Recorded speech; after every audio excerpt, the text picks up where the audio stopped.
नूतन और संजीव कुमार की अधूरी प्रेम कहानी। शादी के लिए रजामंद कर ली, रजामंद कर ली। अपने शादीशुदा जिंदगी और एक बच्चे के होते हुए भी नूतन ने संजीव कुमार पर दिल निछावर कर दिया। संजीव कुमार जो सालों से तन्हा अकेला घूम रहे थे, वो नूतन की बाहों में अपना जिंदगी को तलाश करने लगे।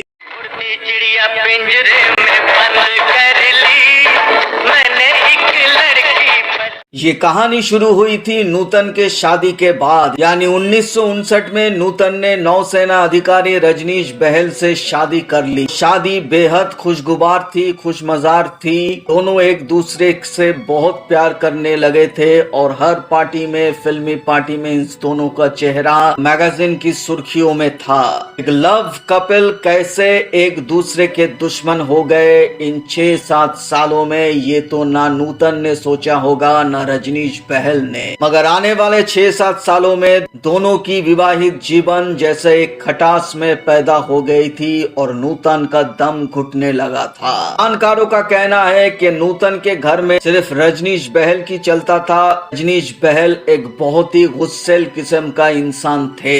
वो एक नेवल ऑफिसर थे और नेवल ऑफिसर की जिस तरह से अपना डिसिप्लिन, अपनी जिंदगी को वो जीते हैं, वो चाहते थे कि उसके परिवार, उसके घर वाले, उसकी बीवी, बच्चे अभी उसी डिसिप्लिन, उसी कायदे में अपने जिंदगी में चले।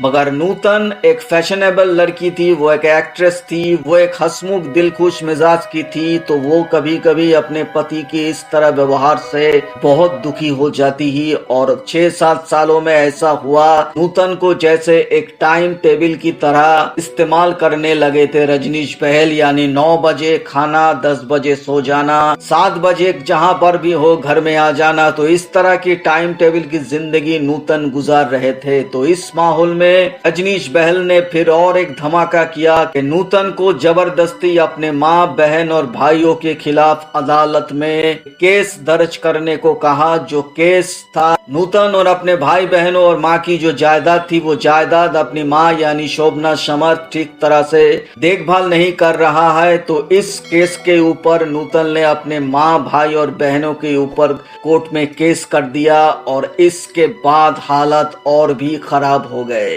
इस केस के बाद नूतन के माँ शोभना समर्थ, तनुजा और एक भाई एक बहन, दोनों ने नूतन से हर किस्म का नाता तोड़ दिया था और नूतन इस बड़ी दुनिया में पूरी अकेली पड़ गई थी। तो इस तरह जब हालात थे, तब नूतन की मुलाकात हुई संजीव कुमार से। उस वक्त संजीव कुमार और नूतन 2 फिल्म कर रहे थे, गौड़ी और देवी। ये 2 फिल्मों की शूटिंग चल रही थी और संजीव कुमार पहली ही नजर में जैसे नूतन को देखकर प्यार में पड़ गए थे और नूतन भी संजीव कुमार की बिहेवियर से काफी खुश थे। संजीव कुमार नूतन को बहुत रिस्पेक्ट देते थे। यानी नूतन जब सेट पे आती थी तो संजीव कुमार अपने चेयर से खड़े हो जाते थे और नूतन पहले बैठती थी, बाद में संजीव कुमार। तो इस तरह से संजीव कुमार और नूतन में धीरे धीरे दोस्ती हो गई और दोस्ती के चलते नूतन ने अपनी जिंदगी के दुखड़े की कहानी संजीव कुमार को सुनाई। संजीव कुमार एक दोस्त की तरह नूतन को सलाह दी कि अपने फैमिली, अपने परिवार, अपने पति के साथ ठीक तरह से रहने की कोशिश करे। मगर हालात बद से बदतर हो जा रहे थे नूतन के लिए। वो घर जैसे एक जेल खाना बन गया था नूतन के लिए। तो ऐसे में संजीव कुमार और नूतन के बीच प्यार हो गया। कब, कैसे, कहा, ये दोनों को नहीं पता। लेकिन कुछ ही दिनों के बाद दोनों ने एहसास किया कि दोनों एक दूसरे के बिना जिंदा नहीं रह पाते। लेकिन दोनों मिले तो कहाँ मिले। दोनों उस समय बम्बई की शालीमार होटल में एक रूम बुक करते थे और वहाँ पे मिलते थे। मगर हैरत की बात है, जब तक वो दोनों होटल के कमरे में होते थे, दरवाजा खुला रहता था। यानी लोग देख सकते थे कि नूतन और संजीव कुमार बैठे हुए हैं और दोनों एक दूसरे से हाथ भी नहीं पकड़ते थे। तो इस तरह संजीव कुमार की व्यवहार ने नूतन का दिल छू लिया और संजीव कुमार की इस मासूमियत ने नूतन को यह एहसास दिला दिया कि दुनिया में अगर कोई सच्चा इंसान है, सच्चा मर्द है, सच्चा आशिक है, सिर्फ संजीव कुमार है।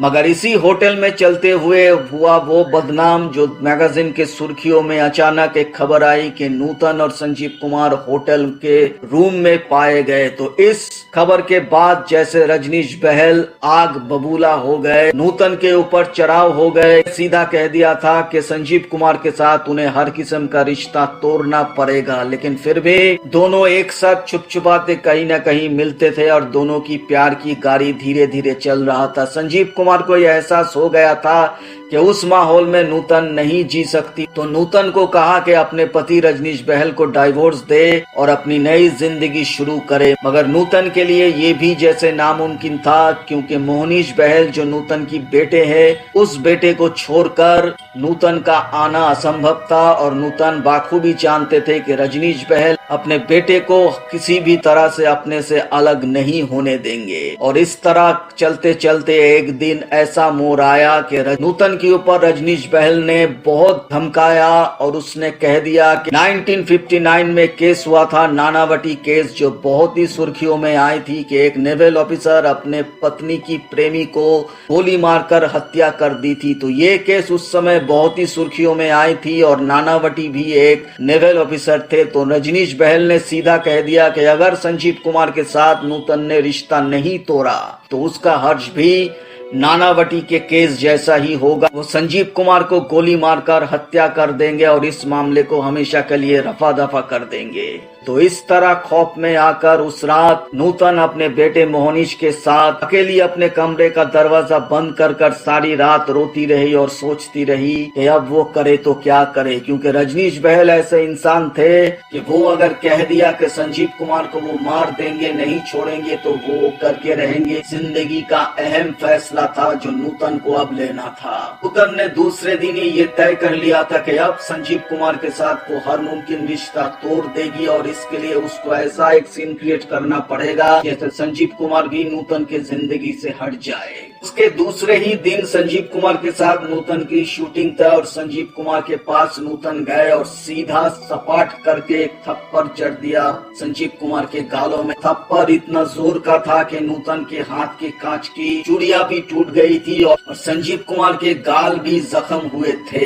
इस घटना के बाद संजीव कुमार को नूतन ने कह दिया कि आइंदा मुझसे बात करने की या मिलने की कोशिश जिंदगी में तुम कभी मत करना। संजीव कुमार नूतन के व्यवहार से पूरी तरह से दहल गए थे, क्योंकि हुआ तो क्या हुआ मगर संजीव कुमार को नहीं पता।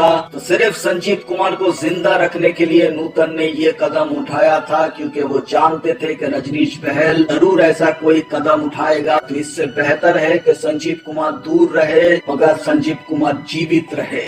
तो इस प्यार की बलिदान से नूतन और संजीव कुमार का प्यार का अंत हुआ। तेरी हंसी निगाह का एहसान मंद हूँ। ये था संजीव कुमार और नूतन की बीच की प्रेम की अधूरी कहानी के ऊपर एक वीडियो। उम्मीद है कि वीडियो आपको पसंद आया होगा। पसंद आने पर एक लाइक जरूर कर देना। चैनल को सब्सक्राइब करना बिल्कुल भी मत भूलिएगा, क्योंकि यहाँ आपको मिलेगा बॉलीवुड से जुड़ी हुई हर तरह की इंफॉर्मेशन। तो मिलते हैं अगले वीडियो में किसी और नए वीडियो के साथ। तब तक के लिए दीजिए मुझे इजाजत। आप रहिए सुस्त तंदुरुस्त। Tata, take care and bye bye.